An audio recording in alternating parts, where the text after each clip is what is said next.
Welcome back, and thanks for listening to Behind the Scenes at the Hanover Theatre. This is Lisa Condit, and we are continuing our conversation about the Worcester Cares Boston Strong, a variety show for the One Fund, coming to the Hanover Theatre Friday, May 24th. And now we're speaking with Sam James. Welcome. Hey, how's it going, Lisa? Thanks for having me. Absolutely. Thanks for being here. You know, you are a celebrity, especially for people who watch reality shows, because we were talking a little bit about The Voice, and you were on The Voice. Tell us just a little bit about that experience, if you don't mind. Yeah, absolutely. I mean, The Voice it's a great program, and they do a really good job. All the producers that are involved, and Mark Burnett, like they have it down to a science now. So I bet they do. It's a really good time. So from the beginning, how many people were with you when you auditioned, that first audition? And was that what we saw as viewers? Well, I mean, it's a process. So, right. I mean, it starts with about 70 or 80,000 people. Wow. And it's kind of like Idol in that sense, but they don't show that whole aspect of it. And then it goes down to the next audition, which is 300 people, and that's in Los Angeles. And then it goes down to 150, and that's what you see when we get to that 150 breaking point. You don't see everybody. I mean, it's a lot of people to air in a very short amount of time. So, you know, it's a long process, to say the least. Oh, I bet. Well, we were just saying before we started that one of the things I love about The Voice is their backs are turned to you, you know, from the viewer's perspective, when they're listening to everybody sing. And I love that because they're really listening to your voice, not the whole package, because they know they can work on whatever that package is. They're going after that pure talent and the it factor in your voice. So what was it like going on stage and auditioning that at that point? Oh, man.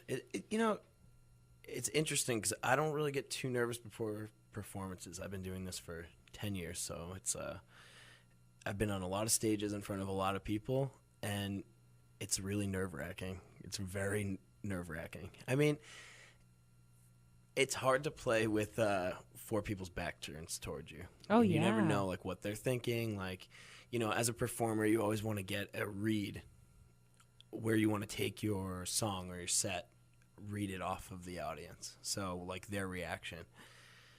So it's kind of hard to, like, when you don't really get any reaction, I mean, from the crowd, but you can't really see the crowd because there's so many lights, and there's, I think, 27 different cameras, like, floating around you, like, all the time. And, you know, you can hear them kind of, but you can't really see them. And I just have to tell everybody, Sam is way cuter than the pictures we've all seen. And I asked him about that, and he said that, oh, it's The Voice. They package you. They dress you. They tell you what to wear. They had me going with that like nerdy indie look, which is fine. I mean, I don't know if it's necessarily something that I would have worn, but I love all the wardrobe people from The Voice. Like, they're fantastic. Of course you do. They're really great. As the season progressed, like their initial pictures were taken like the day of the initial audition, like the blind audition. So things progressed. We started to know each other a little bit better. Right. They started to know my style. I started to know their style. You know, it's very interesting television, and I'm sure, like, Eric will tell you too, or he has told you already that certain colors don't look good on TV, and certain, like, I mean, I'm not really a makeup guy. We had to wear a lot of makeup. Right. So it's like one of those things, you know, it's an interesting experience. It's very, you know, shoots you into the mainstream, like, very quickly. Well, what a great opportunity. And we did, as we were talking about, talk with Eric just a little bit earlier. And it's such a great thing that you're all doing and that we're doing together with this Boston Strong variety show for the One Fund. And we were talking a little bit about how, actually, we're both from the area. And you grew up in Worcester. I did. So how did you hook up with Eric? How did this all come about? Did he call you up and say, hey, Sam, we're going to do this great show. Do you want to be a part of it? Had you known each other before? We hadn't actually known each other before. He had hit me up, and, you know, he was like, hey, this is Eric Diddleman. And I was like, hey, and he's so funny, you know, like, he's got, like, this, like, really, like, quirky, awesome personality. And he's like, yeah, from America's Got Talent, the Mind Reader, you know, so, which is So immediately I had to go and watch like every single video that he had online Right. because I needed to know what was up. Right. I mean, I'm going to talk to this guy at length on the phone. I don't know. Can he do it through the phone? I'm not too sure. Right. I'm not sure what's going on. Like, I mean, should I wear a tinfoil hat? I'm not sure. I don't want anybody to be penetrating my mind. But, I'm going to have to sit down with him and talk to that. But he brought the idea up to me. And, of course, like I was on board right away. I've been working mostly on the West Coast over the last 6 months. So the day that it happened on Marathon Monday, I had just flown in like 30 minutes before, and I was still in the airport. So it was very like hectic, and anything that I could do to give back, I'm 100% on board. And just so everybody knows, all the proceeds, anything monetary that comes in through the show, whether it's, merchandise or tickets, especially the tickets, it goes directly to the fund. So right, we all feel very strongly about that, and we're all hits glad. So close, you know. Yeah. I mean, it's different. Like, one of the things that was good that came out of it. I mean, I feel like you have to find the good in everything. So, Absolutely. One of the good things that came out of like the horrible tragedy is like everybody being so united. You don't realize like when you travel so much, like all year round, like I'm always traveling, and people from Massachusetts are very strong people. Yes, we are. And yeah, we absolutely are. And, I meet a lot of people from Boston all the time, like especially in Los Angeles. I feel like if the Celtics are on, we all have to be at the same bar. So, right. But no, it's like that's one of the things. Like you don't realize like how strong of a society you are until something like this happens. And I mean, a lot of people have been giving back in a lot of ways. And I think for Eric and I, like it's really the only way that we know how to give back. And it's, it'll be a good show to say the least. I have a lot of like secret special guests that are going to come join me on stage, and I don't want to drop the ball too early. Like the week before, I'll let everybody know. But okay, all right, yeah, we'll look for that. So you had said that you had grown up in Worcester. Boy, it's changed a lot in the last 5-10 years, hasn't it? It's amazing, honestly. Like over the last 5 years, like I've been all over the place, and it's really incredible. The downtown is so beautiful now. Like, it's really nice. It's really nice to walk around, and it really wasn't like that 5 years ago. No. And now, Worcester's so cool. Like everybody was like, "Oh, it's Worcester," but I was always proud to be from here, and I know people that live here are proud to be from here. But now it's like now we've got big celebs coming in to film movies, right? And we're shutting the streets down. It's like a little Hollywood over here, and that's cool. And honestly, like the nightlife has gotten so much better. Right. I mean, just the Canal District alone, which is right down the street from here, from your station, and I mean you have like like a mile radius of all music clubs and dance clubs and great restaurants. Right. Like very underrated restaurants in Worcester. Like everybody talks Boston, but when you have your like Bocados and 111 and Via, which is one of my favorites, and like Worcester's becoming like quite the destination spot. It really is. People need to step up and come and visit. It's so true. Since before we opened the Hanover Theatre, we knew that we really needed to attract people to Worcester, not just the Hanover Theatre, but everything else that is also going on in Worcester. That's why one of our taglines is Experience the New Worcester, and I feel like we really are starting to experience that new Worcester with the downtown, with the theater district. Let's be proud of the fact that we're from New England's second largest city. Let's be proud of the fact that the Hanover Theatre is one of the top 50 theaters in the world, not Massachusetts. It's amazing. Right. And that's because of everybody working together, just like you and the Hanover Theatre and Eric, we're all working together on this event. Right. And there's a lot of good that can come out, like you said, from getting motivated by remembering how strong we are and by putting our energy into a positive thing that can really benefit others. That makes me feel really good to be a part of it and talking to you. honestly. Thank you, and I feel the same way. I mean, it's. I feel like you have to be positive to attract positive things to you. So we attract what we put out. You absolutely do, and that's one of the things. Like, every city has its problems, but it takes people like yourself and organizations like the Hanover to put a beautiful theater back into play like that, and to bring in Broadway shows and to bring in like great musicians and all this talent. You have to step forward. Absolutely. You know, I mean, and that's one of the things, like, if we can just get everybody on board to get a little bit more progressive, things start to change.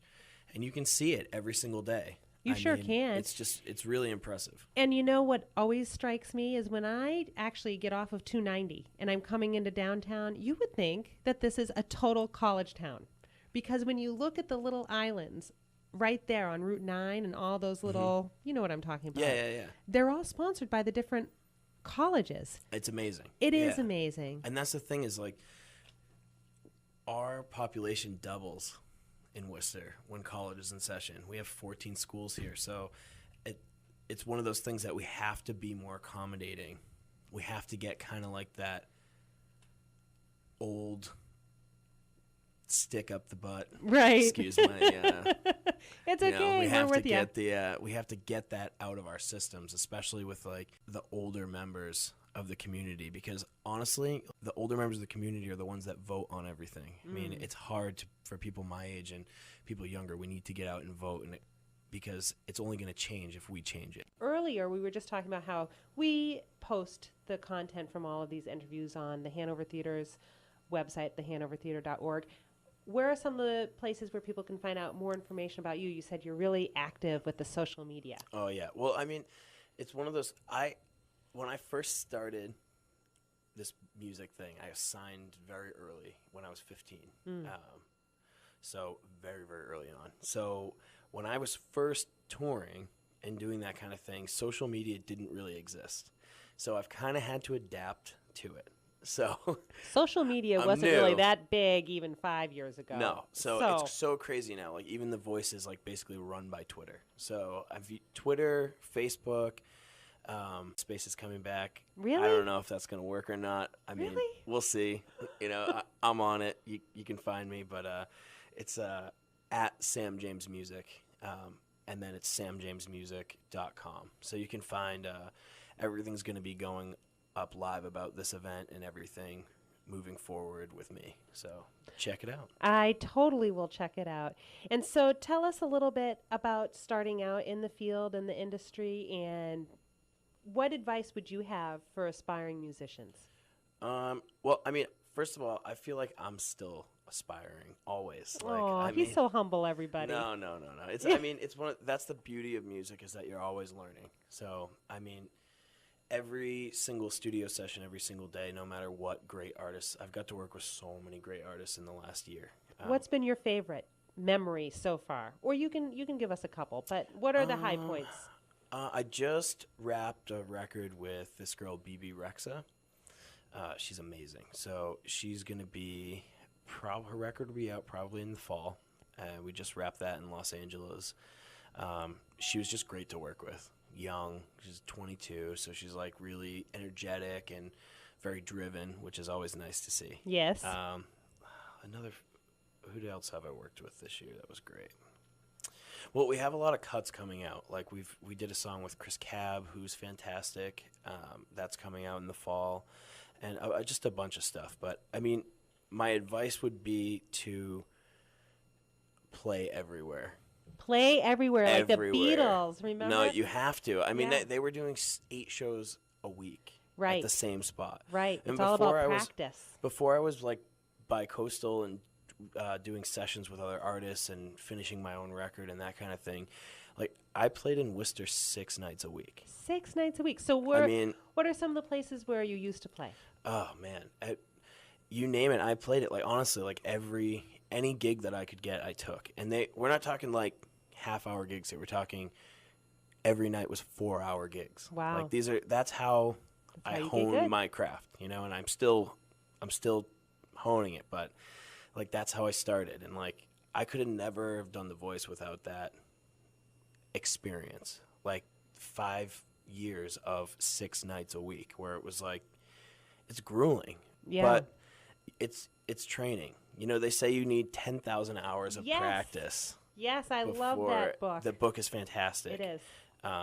You need 10,000 hours of practice before you can master something. Before you're great. Exactly. And it's true regardless of what we're talking about, whether it's music or sports or academics, marketing, doesn't matter. It's the same thing, and there's no such thing as an overnight success. I don't care what anybody says. I mean, it's, you know, Justin Bieber was discovered 4.5 years before his first record even came out. Right. I mean, but it also takes quality instruction, and that's another point. Absolutely. So are there people that you look back and you're like, boy, I am thankful for the tips or the instruction that they gave me? Yeah, one, you know, a couple people locally in particular. One was a very dear friend, Scott Ricciuti, who had passed away last year. Scott was an amazing songwriter, and he had a very, like, I don't give a crap, these are my songs, listen to them kind of attitude. He taught me a lot about being me, as opposed to, especially with the voice going on. Like, it's very hard because they steer you in these directions, and you can only fight it so much. I mean, you know, you can only hope to come off the show and do your own thing and show people what you actually do. So, you know, Scott Ricciuti, Duncan Arsenal is another one. He's one of my best friends. Also my drummer, and he travels with me all the time. Nice. And, you know, my mom and dad, too. Aww, Mom and Dad, we love you. I love my mom and dad. And, you know, I was listening. I think I was the first concert I ever went to, it was like 3. I went to see James Taylor. Of course, right? You know, you got to keep it local. So I love that. Another Boston guy. That's nice. But, you know. So anything else that you want to make sure that people know about you or this event, how to get more information, how to get involved? Yeah, you know, honestly, if you want to be involved in the event, we're going to have like a street team together, flyers, everything. Like at this point, we need a lot of things. So, you know, if you'd like to advertise, it'd be a huge help. You know, we're going to have artists coming in. We're going to need like certain things, accommodations for certain artists that are coming into town. So please feel free to reach out. You can email info@samjamesmusic. And I think Eric has a very similar address that you can email him as well.